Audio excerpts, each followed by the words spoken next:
What's up, nerds? So I'm coming extra late with this one, like so late, it's like ridiculous. I promise the next one will be on Monday.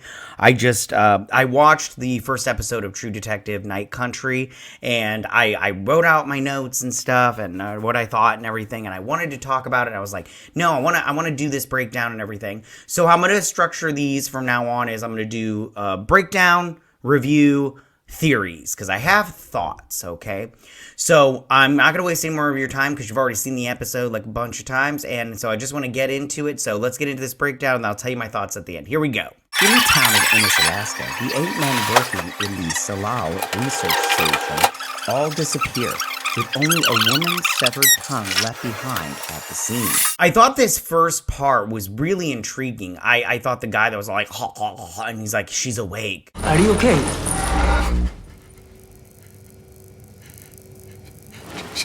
She's awake. I thought that was it was intriguing. I thought the elk though, or the reindeer, whatever they were, I thought the very first scene of them jumping off that cliff was also interesting. And the show so far is leaning into this supernatural thing, but I'll get into that towards the end. But I don't think the supernatural thing is really like a thing. You know what I'm saying? So, but we'll get into this. But I thought that I liked how Jodie Foster was all like mayonnaise, you know, after 3 days, yeah, it turns into butter or whatever. It looks like, you know. Mayo's like syrup. Mayo doesn't go runny until a couple days out of the fridge. I thought that was all interesting, the detective-y stuff. So I liked this first scene. Chief Liz Danvers deduces that the tongue belonged to an indigenous woman. So I also liked that, you know, I liked when she was all like, it had the little cuts in it, and she's like, this is an indigenous woman, because that's the thread for the nets. I thought that was interesting that she put that together. Comes from licking the thread, you're fixing the fishing nets. That is a native woman's tongue.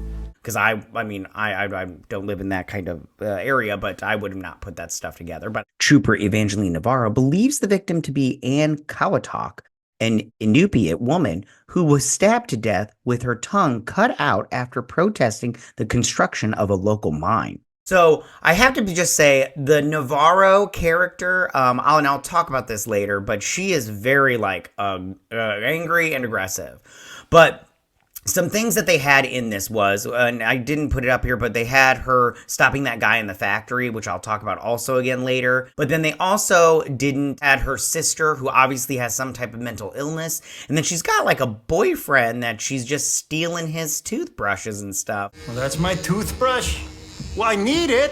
I was like, that's rude. The case remains unsolved after 6 years, which Navarro blames on Danvers. I would like to see I wonder if they're going to do any flashbacks of the tension between Jodie Foster's character and Detective, or, you know, Trooper Navarro. I'm interested to see what happened exactly with that case, you know, to kind of like split them apart and everything, and made her leave their little special detective unit and everything. It'll be interesting to see where that storyline goes. Danvers soon uncovers a possible connection between Anne and the parka worn by one of the researchers in a photograph. So I was going to say this in my theories part. I'll talk about the parka, but I just want to say I'm not 100% sold that the parka is a part of it, but we'll see where that goes. And returns to Salal, where she finds Navarro also inspecting the facility. So one thing that I didn't like about this part was when Navarro, she goes, if this was a white woman, they wouldn't have stopped to find out who her killer was. Wouldn't have happened if she was white, though. And I'm like, oh, shut the fuck up. I'm all like, you know, it's so weird. Like, if you look at the statistics on that kind of stuff, that's so wrong. I'm so sick and tired of crap like this being written in television. You know, it's just ridiculous. And I've had enough. And, you know, it was just, you know, Jodie Foster even says there's no way that this was going to get solved. This one was never going to be solved. So, I mean, yeah, I just didn't like it. And I'm like, whatever, fuck off, show writer. The two argue over Anne's case until they are summoned to a frozen lake, where Rose, a woman living in the town's outskirts, has discovered the bodies of 3 of the researchers. And that's the end of the show. So first thing is, Rose, she sees Travis, okay? And Travis is doing this weird little funky dance in the ice, and then Navarro shows up, and she's like, how did you find him? And she's like, Travis showed me. She's like, Travis is dead. And she's like, I know. How did you find them? Travis showed me.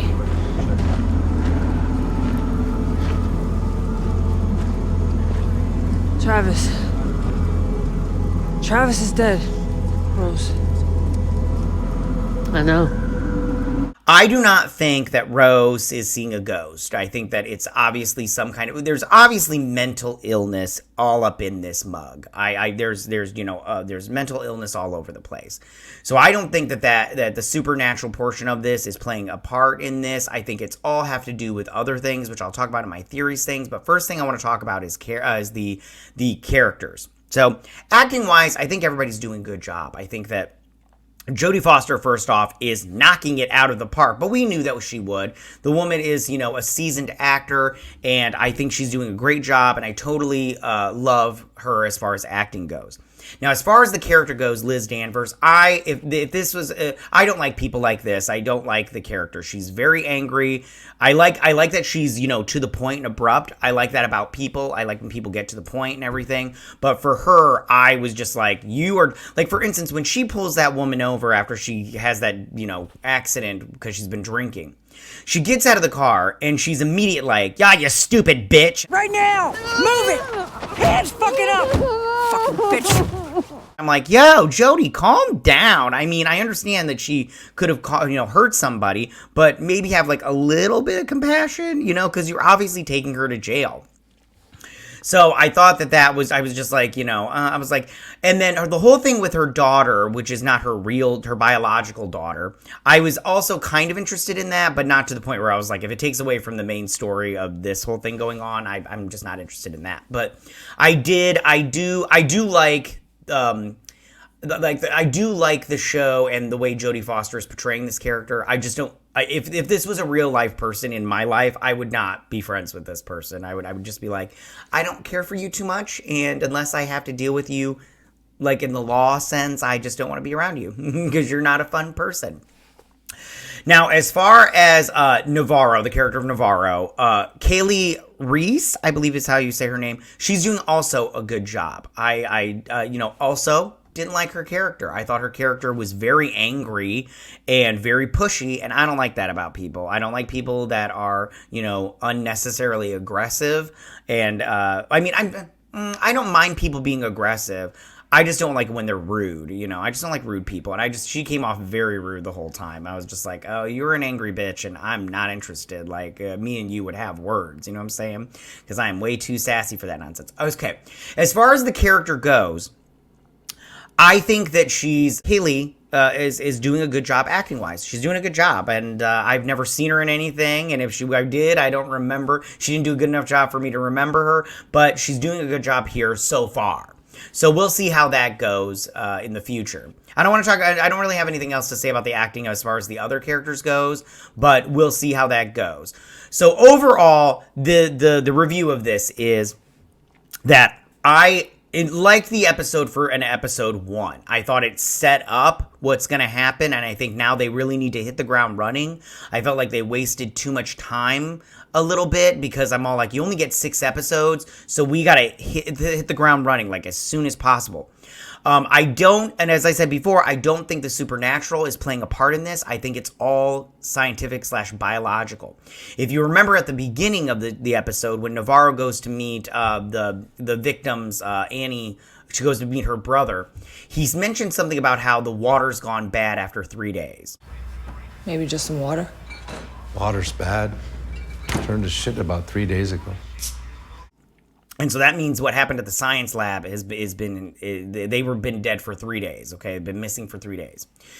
So I go, what's up with the water? Okay, I think that was just a throwaway line, or a line that was put out there, and we're supposed to pay attention to it. So I think it's literally something biological that's going on in this town, and that's what I think is going. I don't think it's anything supernatural. I literally don't think it's supernatural.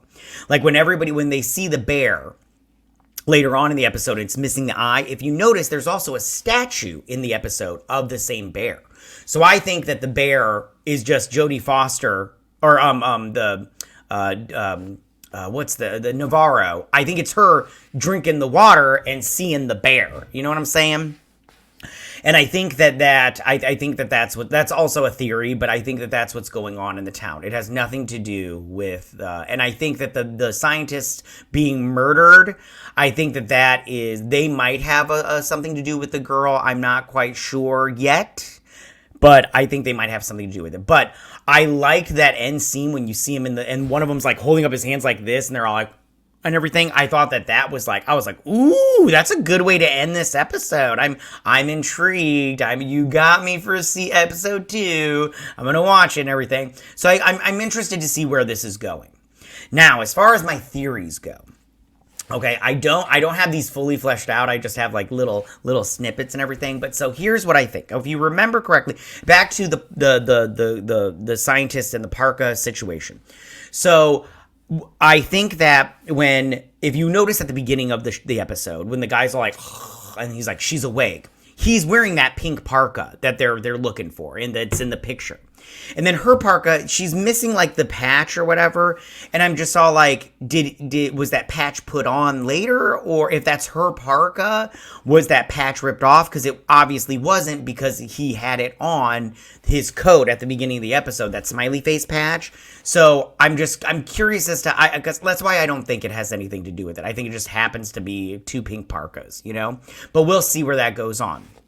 Also, I honestly think, because it was such a throwaway thing, I think that the police officer, the daddy police officer, that he's getting a Polish bride or a Russian bride or whatever, and she likes blue, that's why he painted that bedroom blue. I think that has something to do with it. The fact that there's like a Polish bride coming or whatever. I think that, I know it sounds dumb, but for some odd reason, I'm all like, why would they mention that? And not, they're like, is that going to go anywhere and everything? I just think that plays a part in it. Again, I don't have it fully fleshed out. I'll try to have it fully fleshed out by episode 2, unless it doesn't play out into anything in episode 2. So, and then the last thing is, I also think that guy that got hit in the face with the bucket at the factory, and then Navarro comes and she arrests him. And then later on you see him and he's talking about how she's going to get it or whatever. I think he has something to do with it. I think he has something to do with the Annie murder. And I think that he has something to do with, that part of the program. So, I mean, and that's coming from me just going, he's an angry dude. And, I just think that, I think that it was so small that I think it has something to do with it. I really do. So, I mean, I'm interested to see if my theories play out at all, but we'll see. All right, you guys, so that's my breakdown and review of this episode. I'm sorry it was so late. I promise my next one will be on Monday. I just had to get this one out real quick, and I didn't care if it was late or whatnot, but I hope, tell me what you guys thought about this episode. Did you like it? Did you not like it? What do you think of my ideas, my theories and everything? What are you hoping to see? What are your theories and ideas? Tell me what you guys thought. Go ahead and leave all your comments in that section down below. If you like this video, go and hit that like button. I won't mind. If you're my channel, please hit that subscribe button. I'd greatly appreciate it. And I'll see you guys on my next True Detective Night Country breakdown and review. You guys have a good week. Bye.